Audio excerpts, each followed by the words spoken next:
Hello everyone! Ayan, ito ngayon ang ating product na susubukan ngayon. Garnier Skin Naturals. Ito po yung kanyang foam, facial foam. Yan po yung ginagamit ko ngayon sa sabon. At ito naman, pagkatapos ng sabon ay micellar water cleansing. Ayan po ginagamit ko ngayon. Bali pang 3 days ko na po itong ginagamit at gagawan po natin siya ng reviews. Ayan, pang 3 days ko na po ito dahil may mga dark spots po ako or melasma sa mukha at ang hirap po maghanap ng products na maganda para sa aking mga melasma. Ayan, sinubukan ko ngayon itong Garnier. Ayan, samahan niyo ko guys sa pagsubok nitong Garnier. Pangatlong araw ko po ito na sinubukan. Ito po yung kanyang complete set. Ayan guys, bali pagkatapos ko maghilamos, ito, maglalagay na tayo ng kanyang mga serum. Ayan guys, nakikita niyo sa pisngi ko, meron siyang itim-itim. Ayan, yan po yung aking melasma. Bali siguro magti 3 years na tong melasma ko mula nang lumabas. Ito yung pagkatapos mo mag facial foam, ito yung nagagamitin ko. Ginamit ko na pala yung micellar. Ayan guys, ang mild lang naman itong mga item ng Garnier. Pagkatapos mag-micellar, ito po ang gagamitin natin ngayon. Yung kanyang serum. Brightening serum po. Ayan po guys. Napaka-mild po nitong Garnier. Hindi po siya mahapdi sa mukha. At wala pong yung bang mga dryness na nangyari or pamamalat. Wala po siyang ganun. Napaka-light po niya sa skin. Ayan nga guys. Magpapatak lang kayo sa kamay nyo ng serum. Tapos i-apply nyo sa leeg mo at sa mukha mo. Ayan. Para maging pantay. Guys, ayan. Bali, naghilamos na ako guys at naglagay na rin ako ng micellar, yung micellar na, bago ako naglagay nitong cream. Ayan yung kanyang serum cream. Sorry, serum. Daily serum po ito guys. Ayan. Ang ganda sa mukha, light lang siya at madali siyang kumapit sa mukha. Hindi siya yung oily, ganun. Ganda. Ang ganda niya ipahid sa mukha guys. Ayan.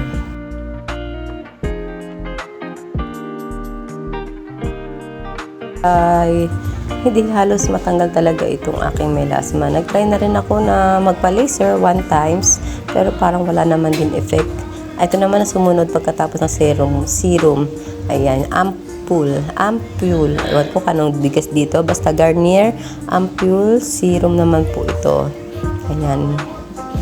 Ayan po, para sa mga dark pigmentation. Ito po, ilalagay ko lang po ito dun sa pinaka-affected na areas. Hindi po buong mukha mo ay lalagyan mo nito. Sa affected areas po. Ayan po yung kanyang laman. Kala mo mga tablet guys. Mga gamot na naka-tablet. Ganyan yung kanyang laman. Ayan. Bali, isa lang po muna yung nakuha ko dyan. Binuksan ko. Bali, pang 3 days ko pa lang naman ngayon. At medyo marami-rami pa yung laman ng kanyang ampule. Ayan. Ayan guys. 3% yung kanyang Ayan. Bali, para pag open nito, tutupiin mo yung kanyang dulo. Yun, yung pinakatakip niya. Tutupiin mo at dahan-dahan mo siyang ibuhos sa kamay mo ng kaunti lang. Ayan. Sa dark spots mo lang po ito na lalagyan. Dark spots lang sa mga parts na affected po ng hyperpigmentations. Ayan. Try ko muna siya dito.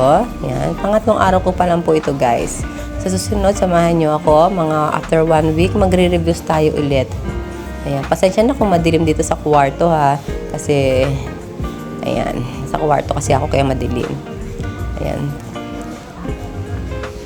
Sana umeffect naman itong aking Garnier. At nang may matulungan naman tayong iba na gusto rin maghanap ng mga pantanggal ng kanilang melasma or mga dark spots sa mukha. Pwede rin kayo mag-avail ng ganito kapag naging effective sa akin. Ayan. Next week, basta next week, mag-update ulit ako kung ano yung magiging result nito sa aking mukha.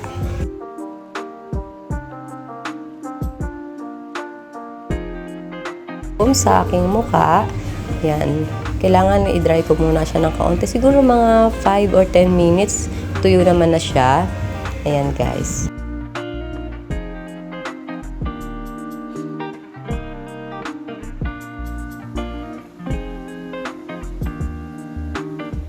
Ako sa aming dining. Medyo maliwanag dito kasi merong naman, merong bintana dito sa likod ko. Ayan, medyo maliwanag. At kitang-kita na nga guys yung aking mukha na may tigyawat at may pekas.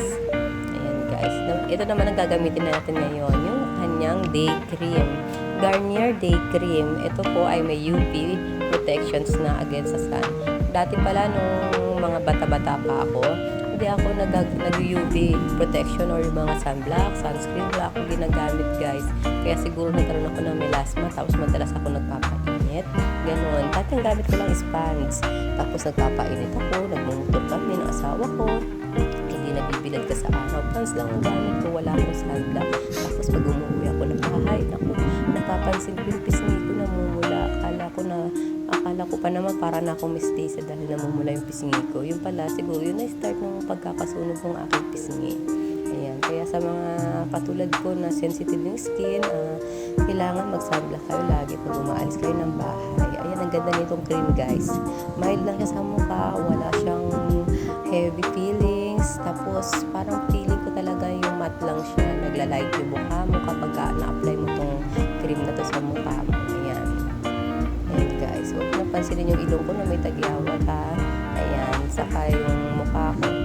Pati yung ilong ko nga guys, parang feeling ko meron din yan eh. Kaya nilalagyan ko yung ilong ko ng ampul.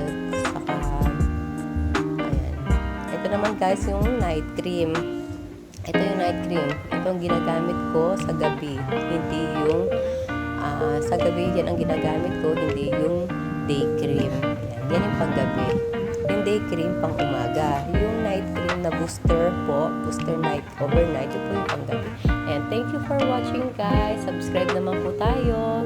At napuntahan ko rin po yung mga bahay nyo. Ayan guys. Ayan po yung aking review ngayon